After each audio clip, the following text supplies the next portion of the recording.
السلام علیکم ورحمۃ اللہ وبرکاتہ۔ وعلیکم السلام ورحمۃ اللہ وبرکاتہ۔ اظہار چینل کے ناظرین و سامعین، آپ دیکھ رہے ہیں ہمارا پروگرام دینی و فقہی مسائل، جس میں آج ہمارے ساتھ حاضر ہیں جامعہ اشرف کے باوقار و باصلاحیت استاذ حضرت علامہ و مولانا مفتی نذر الباری اشرفی جامعی صاحب قبلہ۔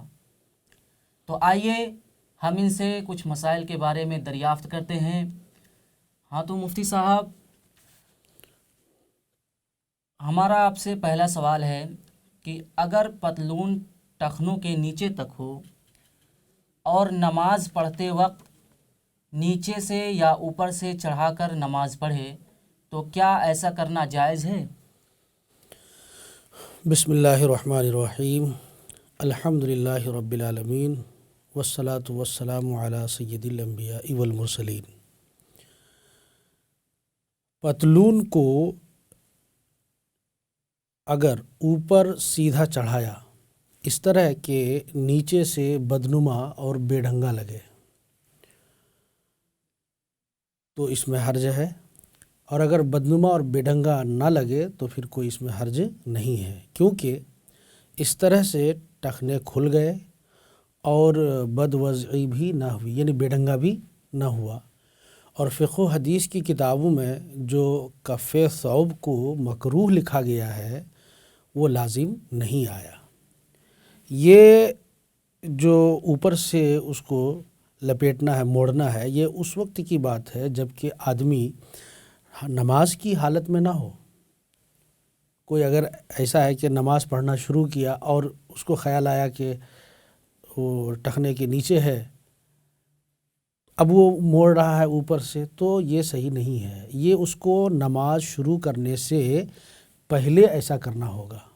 حالت نماز میں ایسا کریں گے تو یہ ایک دوسری کراہت لازم آئے گی۔ اب رہ گئی بات پتلون کو نیچے سے چڑھانا، جیسا کہ لوگوں کو دیکھا جاتا ہے کہ وہ پتلون کو نیچے سے چڑھاتے ہیں، تو ایسی صورت میں حکم یہ ہے کہ یہ مکروہ ہے شریعت کی نظر میں، کیونکہ اس سے آدمی کو جو حالت ہوتی ہے، آدمی کی جو حالت ہوتی ہے وہ ایک بدنما حالت ہوتی ہے، اور ظاہر سی بات ہے کہ ایک آدمی اپنی اس حالت میں، یعنی نیچے سے پتلون کو چڑھا کر کے وہ شرفا کی مجلس میں نہیں جا سکتا، کسی حاکم کے آفس میں نہیں جا سکتا، حکام کے آفیسز میں بھی ایسی طرح سے نہیں جاتا ہے، بلکہ وہاں جاتا ہے تو وہ سب کو ٹھیک ٹھاک کر کے جاتا ہے۔ تو ظاہر سی بات ہے ایک دنیاوی آدمی کے پاس اگر وہ جانے میں لباس کو اس طرح سے سجاتا ہے، سنوارتا ہے، تو ایک آدمی تو رب کی بارگاہ میں جا رہا ہے۔ ظاہر سی بات ہے کہ وہاں پر بھی وہ ایسی حالت نہ بنائے جسے لوگ پسند نہ کرتے ہوں۔ اس لیے اللہ تبارک تعالیٰ نے قرآن مجید میں ارشاد فرمایا ہے، خذوا زینتکم عند کل مسجد، یعنی ہر نماز کے وقت آپ زینت اختیار کریں۔ زینت اختیار کرنے کا مطلب یہ ہے کہ آپ کپڑے اچھے رکھیں، اس کو اچھی طرح سے پہنیں جیسے اس کے پہننے کا طریقہ ہے۔ یہ پتلون کو اگر آپ نیچے سے موڑتے ہیں تو ظاہر سی بات ہے کہ اس میں بدنما پن ہوتا ہے، دیکھنے میں بھی عجیب لگتا ہے، تو کوئی بھی انسان نیچے سے اگر پتلون موڑتا ہے تو پھر یہ صحیح نہیں ہوتا ہے۔ حدیثوں میں اور فقہ کی کتابوں میں جو کف ثوب کو مکروہ تحریمی قرار دیا گیا، مکروہ تحریمی کف ثوب یعنی کپڑا کو لپیٹنا اور سمیٹنا، وہ ہے جو عادت کے خلاف ہو۔ انسان کہیں پر بھی جاتا ہے، کسی کے پاس بھی جاتا ہے، تو جو اس کی ایک عادت بنی ہوتی ہے، اس عادت کے خلاف اگر وہ اس طرح کا عمل کرتا ہے تو یہ مکروہ ہے۔ اور اوپر سے موڑنے میں چونکہ کوئی ایسی بات نہیں ہے، کوئی بدنما پن نہیں ہوتا، کوئی بے ڈھنگا پن نہیں ہوتا ہے، اس لیے اس میں وہ کراہت نہیں ہے۔ جی مفتی صاحب، ابھی آپ نے جیسا کہ بیان فرمایا کہ پتلون کو نیچے سے نہیں موڑنا چاہیے، تو کیا حدیث پاک میں اس کا کوئی ذکر ہے؟ اس پر کوئی حدیث ہے؟ جی، اس تعلق سے نبی اکرم صلی اللہ تعالیٰ علیہ وسلم کی احادیث موجود ہے۔ نبی کریم صلی اللہ تعالیٰ علیہ وسلم نے ایک حدیث میں ارشاد فرماتے ہیں، امرت ان اسجد علی سبعۃ اعظم ولا اکف ثوبا ولا شعرا، مطلب یہ ہے کہ مجھے یہ حکم دیا گیا ہے کہ میں 7 ہڈیوں پر سجدہ کروں۔ یہ 7 ہڈیاں کیا ہیں؟ یہ دونوں پیر، قدم، دونوں گھٹنے اور 2 ہاتھ، کتنے ہو گئے؟ 6۔ اس کے بعد ناک اور پیشانی، یہ دونوں ملا کے 1 ہے۔ اس طرح سے 7 ہڈیاں یہ ہو جاتی ہے۔ یہاں پر میں واضح کر دوں، ناک اور پیشانی کو 1 ہڈی مانا، حالانکہ اگر دیکھا جائے تو دونوں الگ الگ چیز ہے۔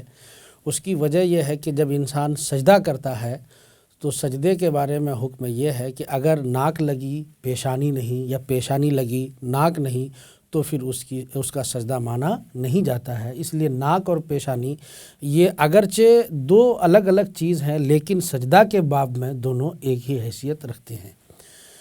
اس کے علاوہ نبی نے فرمایا کہ مجھے یہ منع کیا گیا ہے کہ میں کپڑے کو نہ سمیٹوں، مجھے منع کیا گیا ہے کپڑا سمیٹنے سے اور بالوں سے کھیلنے سے۔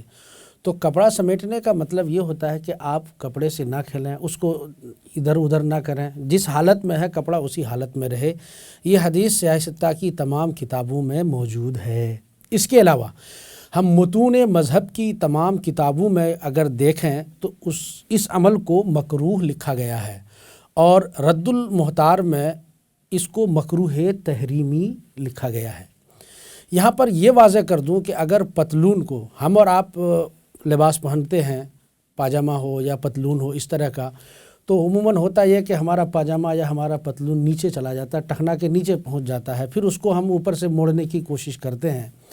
ایسا اس لیے ہوتا ہے کہ جب ہم اپنا کپڑا سلاتے ہیں، پتلون ہو یا پھر پاجامہ وغیرہ ہو، تو وہیں پر ہم بے احتیاطی کرتے ہیں۔ ناپ دینے میں ہم اس کا خیال اگر رکھیں کہ زیادہ لمبا نہ سلا جائے تو پھر یہ نوبت نہیں آئے گی، اور انسان کو جو ایک نماز کی حالت میں جو پریشانی لاحق ہو رہی ہے، اس الجھن سے بہت حد تک بچنا آسان ہو جائے گا اگر ہم سلائی کے وقت اس بات کا خیال رکھیں۔ تو ہمیں تمام ناظرین سے ہم یہ عرض کرنا چاہیں گے کہ اپنے کپڑوں کو اسی طریقے سے سلائیں تاکہ ہم اور آپ کسی بھی عمل کو کرنا چاہیں تو اسے میں پھر کوئی اوپر سے دوسری پریشانی یا کوئی الجھن محسوس نہ ہو پائے۔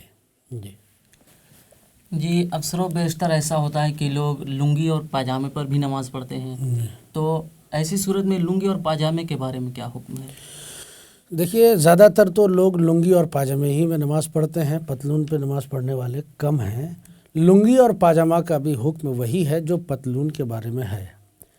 اس کا بھی یہی ہے کہ اگر لنگی اور پاجامہ ٹخنے کے نیچے تک چلا گیا تو پھر یہ مکروہ ہوگا، اس کو اوپر اٹھانا ہوگا۔ اب لنگی کو تو اوپر سے وہاں نیچے سے موڑ تو نہیں سکتے ہیں، ظاہر سی بات ہے، ایسی صورت میں آپ لنگی کو اوپر ہی سے موڑیں گے۔ پاجامہ بھی نیچے سے کوئی نہیں موڑتا ہے، اس کو بھی آپ اوپر سے موڑ لیں۔ ٹخنا ہمارا کھلا رہنا چاہیے، یہ سب سے بڑی چیز ہے۔ اصل میں یہاں پر مسئلہ یہ ہے کہ ایک مرتبہ حضور نبی کریم صلی اللہ تعالیٰ علیہ وسلم نے ارشاد فرمایا صحابہ سے، صحابہ کرام موجود تھے، حضور صلی اللہ علیہ وسلم نے ارشاد فرمایا کہ اللہ تعالیٰ قیامت کے دن اس شخص کی طرف نظر رحمت نہیں فرمائے گا جو از راہ تکبر ازار لٹکائے، لنگی لٹکائے۔ اب ازار کا ذکر وہاں پر آیا ہے، اس کی وجہ یہ ہے کہ نبی اکرم صلی اللہ تعالیٰ علیہ وسلم اکثر و بیشتر ازار پہنتے تھے۔ ثابت ہے نبی کریم صلی اللہ علیہ وسلم کے عمل سے اور صحابہ کی روایتوں سے بھی اس ازار سے مسئلہ مستنبط ہو کر کے پاجامہ پر بھی ثابت ہوگا اور پتلون پر بھی ثابت ہوگا۔ تو حضور نے فرمایا کہ جو شخص تکبر کی نیت سے ازار کو ٹخنے سے نیچے تک لٹکائے گا، اللہ تبارک تعالیٰ اس کی طرف نظر رحمت نہیں فرمائے گا۔ مطلب یہ ہوا کہ تکبر کے ساتھ ازار کو ٹخنے سے نیچے لٹکانا یا پاجامہ کو ٹخنے سے نیچے لٹکانا یہ مکروہ تحریمی ہے۔ اگر تکبر کے واسطے نہ ہو، کسی کا پاجامہ نیچے لٹک گیا، ازار نیچے چلا گیا، لیکن یہ تکبر کے طریقے پر نہ ہو بلکہ یوں ہی چلا گیا بے خیالی میں، تو پھر اس تعلق سے آیا کہ یہ معاف ہے، اس لیے کہ اس کا ثبوت بھی روایتوں میں ملتا ہے کہ جب نبی اکرم صلی اللہ تعالیٰ علیہ وسلم نے یہ حدیث پیش فرمائی، آپ نے بیان فرمایا کہ اللہ اس کی طرف نظر رحمت نہیں فرمائے گا جو ٹخنے کے نیچے کپڑے کو تکبر کے طور پر لٹکاتا ہے، تو وہاں حضرت ابوبکر صدیق بھی موجود تھے۔ حضرت ابوبکر صدیق رضی اللہ تعالیٰ عنہ نے حضور صلی اللہ تعالیٰ علیہ وسلم سے عرض کیا، یا رسول اللہ پھر میرا کیا ہوگا؟ کیونکہ حضرت ابوبکر صدیق کا جو ازار ہے، جو پاجامہ یا جو بھی پہنتے تھے وہ تو ٹخنے سے نیچے ان کا ہمیشہ ہی رہتا تھا، جب بھی اوپر کرے ٹخنے سے نیچے چلا جائے۔ تو حضور صلی اللہ علیہ وسلم نے ارشاد فرمایا، اے ابوبکر تیرے لیے یہ حکم نہیں ہے، کیونکہ تو تکبر کی نیت سے ازار کو ٹخنے سے نیچے نہیں لٹکا تھا۔ تو مطلب یہ ہوا کہ ازار نیچے لٹکانا اس وقت حرام ہوگا جب کہ تکبر کی نیت ہو، نمائش کی نیت ہو، اور اگر یوں ہی چلا جائے تو پھر ایسی صورت میں وہ معاف ہے۔ محدثین نے اس تعلق سے حضرت ابوبکر صدیق رضی اللہ تعالی عنہ کے بارے میں جو بتایا، اس تعلق سے محدثین فرماتے ہیں کہ حضرت ابوبکر صدیق رضی اللہ تعالی عنہ کا جو جسم تھا، اس کی جو ساخت تھی کچھ یوں تھی کہ آپ کا شکم مبارک کچھ آگے کو نکلا ہوا تھا، کمر پتلی تھی، اس لیے آپ ازار باندھتے تھے تو وہ پھر فوراً نیچے چلا جاتا تھا، پھر باندھتے تھے پھر نیچے چلا جاتا تھا۔ تو یہ ان کی مجبوری تھی۔ آج بھی اگر کسی کا پیٹ بڑا ہو جائے، توند نکل جائے اور کمر پتلی ہو اور ازار بار بار نیچے آ جائے تو وہ بھی اسی حکم میں ہوگا۔ ہاں لیکن یہ رہے کہ اس کی نیت میں تکبر نہ ہو۔ اگر تکبر آ جائے تو پھر ایسی صورت میں اس کے مکروہ تحریمی ہونے میں کوئی شک نہیں ہے۔ اگر تکبر نہ ہو، یہ مکروہ تحریمی تو نہیں ہوگا، مکروہ تنزیہی ضرور ہوگا، لیکن اس کے باوجود اس کی اجازت نہیں دی جا سکتی ہے، کیونکہ کوئی چیز جب مکروہ تنزیہی ہو اور اس کو بار بار کیا جائے، کسی بھی عمل پر اگر اصرار ہو، بار بار ہو، تو پھر اس میں شدت آتی ہے۔ آپ ذرا غور کریں، سنت کے تعلق سے جو سنت غیر مؤکدہ آیا ہے وہ ایک طرح سے مستحب اور نفل کے حکم میں ہے، لیکن فقہا فرماتے ہیں کہ بار بار نہیں چھوڑا جا سکتا ہے، کیونکہ اس کو جب بار بار آپ چھوڑیں گے نا تو پھر یہی چیز آپ کے لیے گناہ ہو جائے گی، اس کا چھوڑنا گناہ ہوگا۔ اس لیے اگر وہ چیز مکروہ تنزیہی ہے، ٹخنوں کے نیچے تک ازار کو لٹکانا، اگر تکبر کی نیت نہ ہو تو اس کی اجازت نہیں دی جا سکتی ہے، کیونکہ اس سے انسان پھر وہ اس خانے میں چلا جائے گا جو مکروہ تحریمی کا درجہ ہوتا ہے، یعنی پھر تکبر کی ایک کا شوشہ نکل سکتا ہے۔